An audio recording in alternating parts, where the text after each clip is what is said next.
Hi, everyone. Welcome to the Film Pittsburgh Fall Festival Q&A with the comedy filmmakers. I'm excited to talk to you all. And there's so many comedy films in this year's comedy block. We're going to do this in two groupings. So let's start the conversation.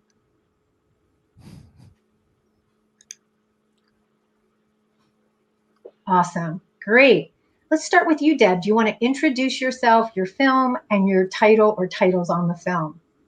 Sure. My name is Deb Hiett, and I'm a co-creator of the film Gratitude Jar Time Capsule. I am the co-writer, co-director, co-star. And a log line. Just give us a short little, what was it about? Two grateful women from different eras discover that some things never change. Thank you. Don, you're up. How you doing? My name is Don Fanelli. My film is Sunday Dinner. I acted in it and I wrote it. And it's about an Italian-American family, siblings coming together after the death of their parents to have that kind of first Sunday dinner. And one of them has a very big secret that kind of threatens to unravel the whole tradition. So, Justin, thank you.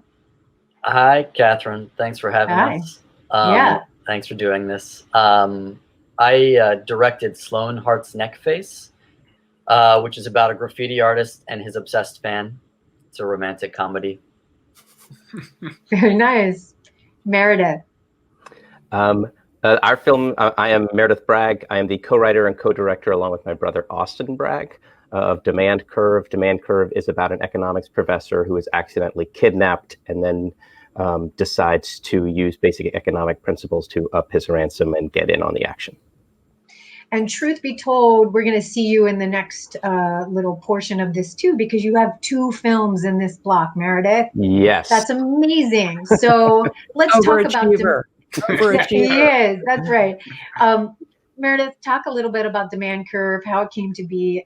Look, as I've already joked with you guys, my sense of humor is very small, and it's very difficult for me to laugh out loud. I just don't do it very often. I don't find, I guess I just don't find a lot of things funny. I laughed so hard at many of these films in our comedy block. So Meredith, tell us a little bit about Demand Curve and how it came to be.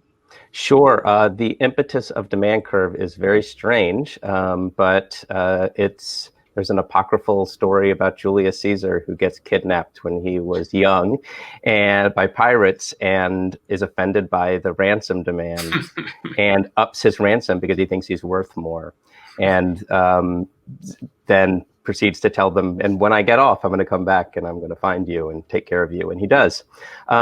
So it just so happens my brother and I are from the Washington, D.C. area. We work in video, and we come across a lot of economists. And it's one of these things that neither of us studied economics, but we're just by osmosis, we picked up a little bit here and there. And this idea came to us. We thought, oh, this is a fun idea. It's a fun log line. And then once we got the ending, which is a little bit of a twist ending, that's when we decided, oh, we need to make this. So. Yeah, it was really, really funny. Don, tell us about Sunday Dinner and how you got involved with it, or you wrote it. Okay, so yeah, I wrote it about 6 years ago, and it took just so long to make. I kind of kept going through directors who would just be like, "I'm on board," and we'd start production, and then they'd get like a bigger job or something like that, and just be like, "All right, well, I'm always going to keep this in my back pocket." I was on a TV show for a little bit. I saved some money up, so I always knew I was going to make it. And it was inspired by just conversations I've had with my parents. They're just such traditional. I grew up in an Italian-American family, huge extended family. And everyone just make fun of me for like trying to eat healthy and like just like spread the word of just being like, oh, maybe we should like look into like more organic stuff, and changing recipes a little bit was just like so offensive to them, like that you would dare change this law. I was like, they didn't have polio in Italy, right? Like, so we can change things out a little bit. So it started there, and I just started imagining like what's a heightened version of this. And I myself, I'm not vegan, but I don't eat a lot of meat. I'm more pescatarian at this point of my life, but Yeah, so it was kind of bringing that world into it a little bit, and just having my siblings be so offended and just not understand and really be threatened, right? So it's the whole theme is like tradition versus progression. I'm in constant conflict with trying to kind of better myself in the traditions, in progressing myself, and then also like trying to stay true to my traditions, especially being an Italian American. So I think a lot of people can identify with that, especially when, you know, we're coming up to traditional times of year where people celebrate the holidays. I don't know what that's going to look like this year for people, but, you know, tell me, in being the writer and the lead actor, did, or you were all, you know, it felt like everybody in that was like co-leads. Did you also have a hand in the other casting and the other roles on the film, or did your director sort of take over once your director was on board? I pretty much kind of organized everything, and a lot of everybody in the film is friends of mine from the Upright Citizens Brigade Theater in New York, and then also out here in Los Angeles. So I was a performer there for like 10 years and a teacher, and met some great people, and yeah, everyone's just so talented, and everyone's stuck to script, but I let them, you know, improvise a little bit, and we kept some of that in there as well, just to kind of keep the spontaneity up, and they're just brilliant at that. So it would be foolish for me not to bring them in, but no, I reached out to everybody myself and asked for some favors, and it reads like a play too. So we rehearsed it the night before, and just to try to start in the middle of something without have that grogginess in those first couple takes. We kind of hit the ground running, and a whole load of problems happened, but it was very, very fun. I like the reveal of your fiance, or your my boyfriend. Right. I can't remember what the position was, but I like the reveal of that. Totally had me. Didn't see it at all. Didn't see it coming. Right. Yes. Totally thought this was just the siblings. There was another member at the table. Yeah, exactly. Deb, let's move to you and tell us a little bit about how you came up with this and how the film came to be. Well, my friend and co-creator, co-director, and co-star, Stephanie Erb, we had been talking for a long time about how to collaborate on small films and quirky. We both have a similar quirky sense of humor. And we had a friend who we met with last fall who said, I really want to produce short films with you and you know, come up with some ideas. And I had just read an article about gratitude, instead of a gratitude, sorry, this is my cat. Instead of a gratitude, it's our first cat. Welcome. Bella is a ham. Instead of a gratitude journal, a gratitude jar. So January 1st, you would just write on a scrap of paper something wonderful about that day, and you put it in the jar. And at the end of the year, you have so many wonderful things to look back on. And so November 2019, we said, let's do that for 2020. And so it was either the best year to do that or the worst year to do that. I'm not sure yet which. But we also thought, what if two women from completely different eras were doing that, and then sort of compared what was in their jars. And so we were trying to mine that. It was super fun to shoot. We shot it on March 1st. So we got in just before the world flipped upside down.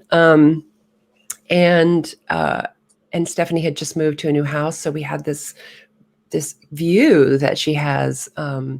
And so we were like, well, let's take advantage of that. So it was really fun and easy. We had the script that we had created together, but we also did some improv. There was a whole section about goats at one point. I don't know, I blacked out, but it was really just fun. And when you're working with friends, like you said, Don, it's fun. Mm-hmm. It's really fun. You forget how hard it is, the work it is. You forget, and then you're reminded, and then you forget again. It's like childbirth. Yeah. Yeah, absolutely. Justin, what about you?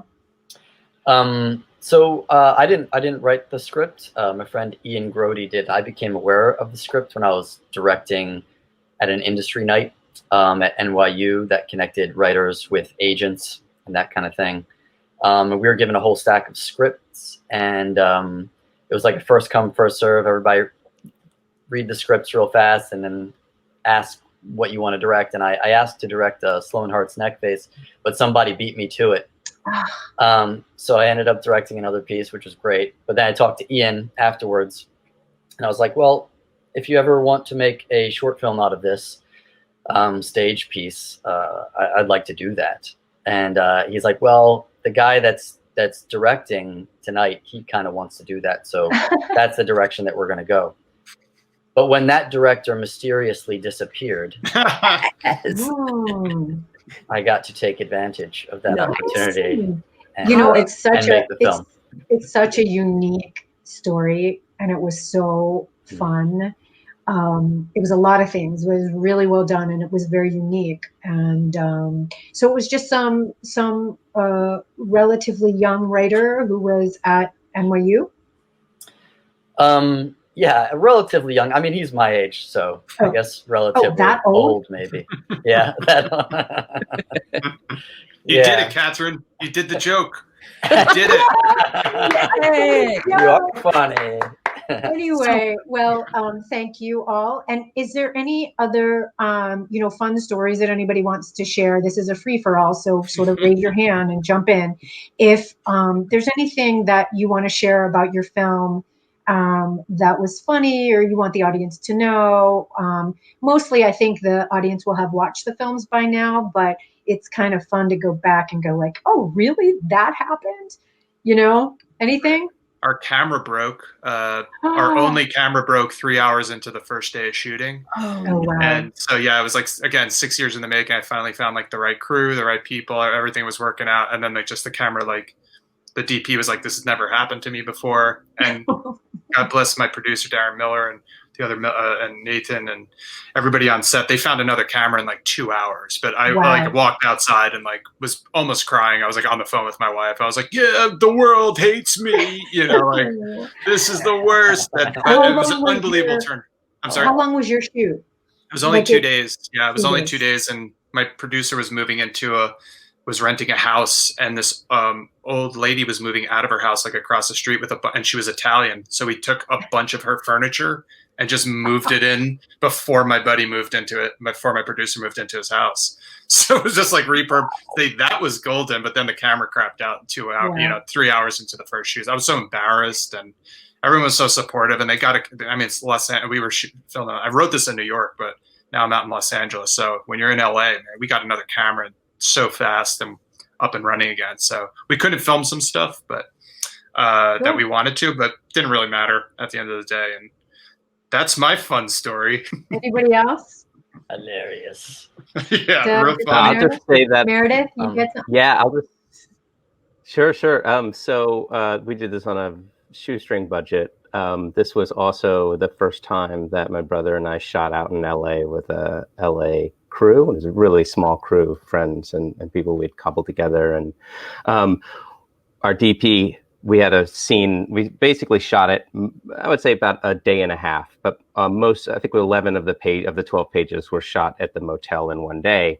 And he kept saying, oh, it'll be really nice if we could wet down the pavement, get those lights in the pavement. And we're thinking, look, it would be nice, but it's not going to happen. And we don't have time. We're not going to make our day. And he's like, oh, it'd be great. And this was a constant discussion as we were prepping from afar. We go there, and of course, the day that we're shooting, it rains. And so you'll hear it. We used it. So all the exterior scenes there's rain and there's umbrellas, and we sort of had to figure out how it worked. And so he got. That's so funny because it never rains in Los Angeles. Never. No, we have great weird Los Angeles weather stories whenever we shoot. So either it's a heat wave, or it's going to rain, or giant windstorm. Do you think that added to it though, like having the rain there, or was that just such a pain in the ass? It made the audio person deal. We had a lot more audio work than we had anticipated. Right. But looks good.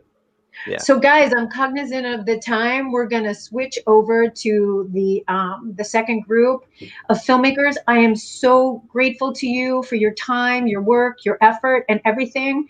Please keep Film Pittsburgh in your, we are here for you and your work. and we're big fans. So Thank take you. it away. Thank you so much for having Thank us. you, Catherine. You are so welcome. Thank you. Thank you. Bye, everybody. Thank Bye. you. Nice meeting you guys.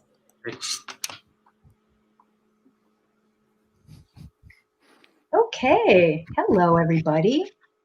Hello. Hey. So, Meredith, you are here again. I am. Because it's so funny. You have 2 films in our comedy block.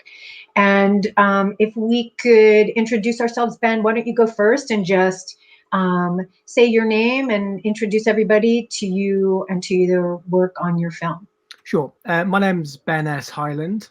I am the token British person here today in the comedy block. My film is called Quiet Carriage, and I wrote and directed it.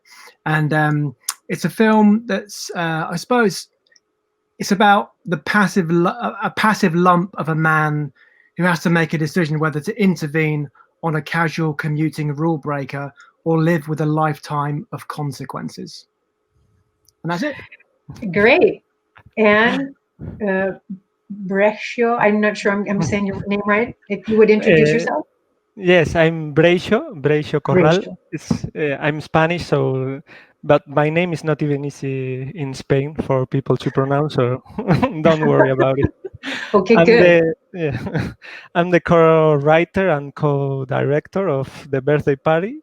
That is as the title says, it's a short film about a children's birthday party, and usually they are all quite boring for the parents while the kids play and get their sugar rush.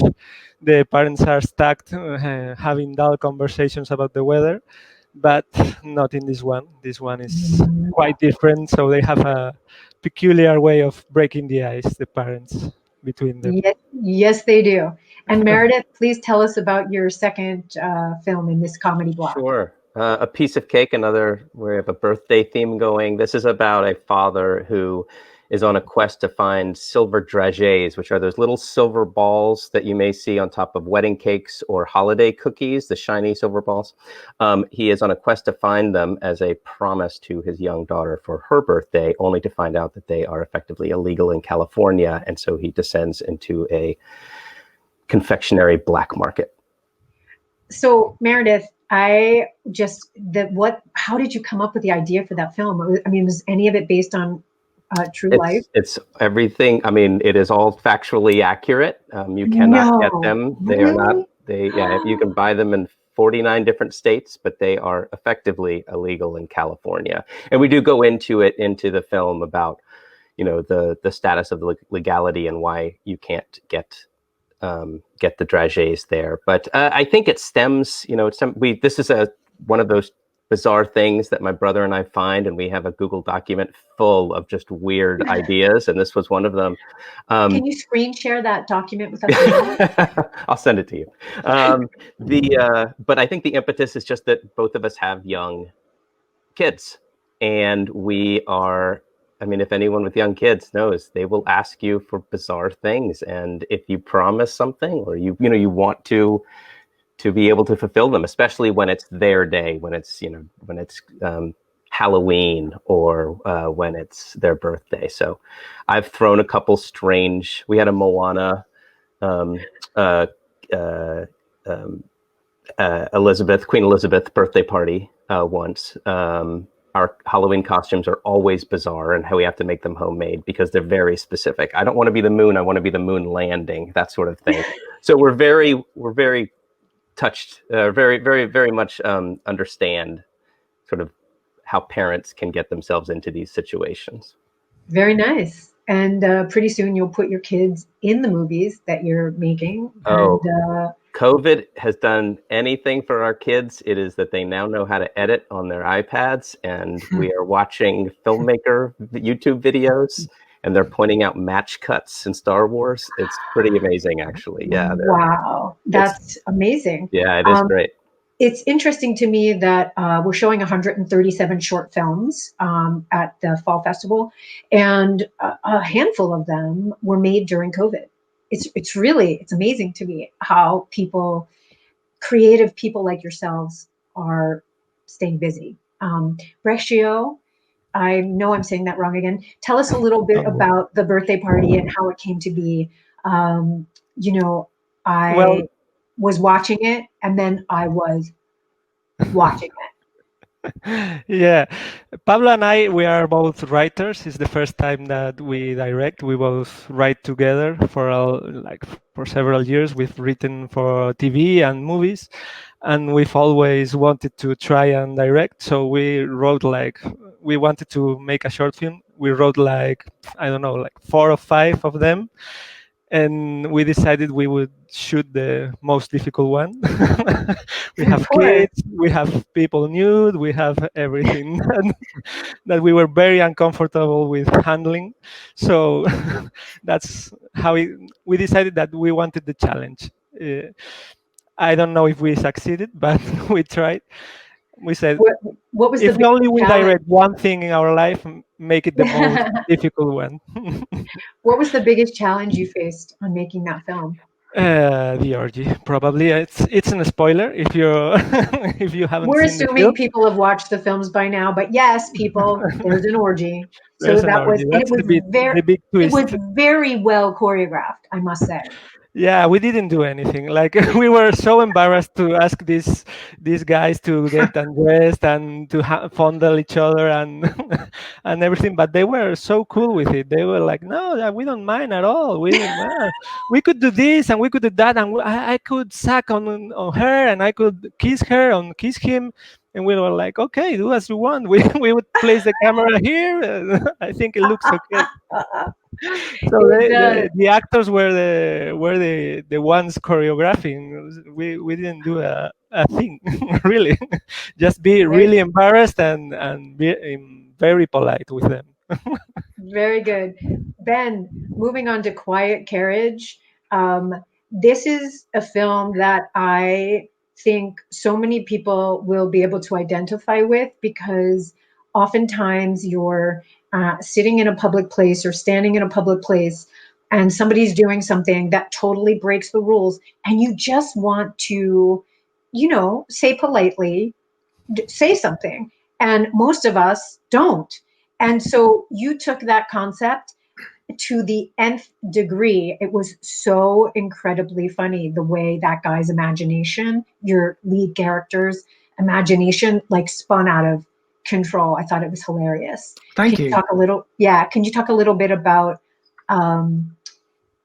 just the how you sure. come up with it?